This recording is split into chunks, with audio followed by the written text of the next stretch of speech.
A while ago, we assembled a robotic hand to develop a super compact actuator. After the video went up, we got a lot of requests asking for the source code.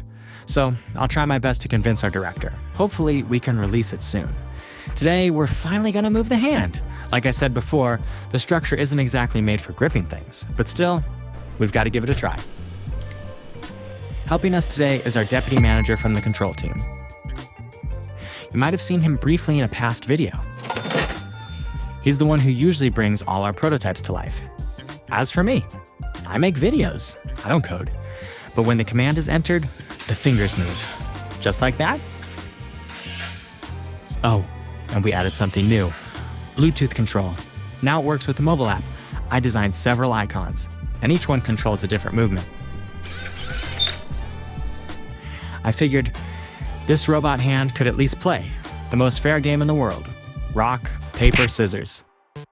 At the top of the app, you'll see buttons for close, open, rock, paper, and scissors. At the bottom, there's voice recognition and a random button for a quick match. Let's try to beat it. This time, I'll use voice control.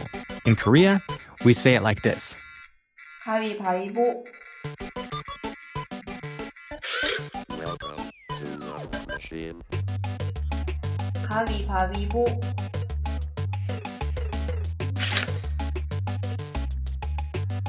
가위바위보.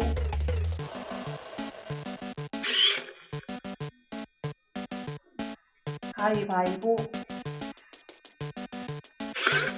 And if it looks like it's letting you win, it's not. It doesn't even have eyes. This robotic hand will be developed even further. A new version is coming, this time with our actuator applied. And when it's ready, we'll show it to you again. Thank you for watching. And to all our subscribers, we truly appreciate you.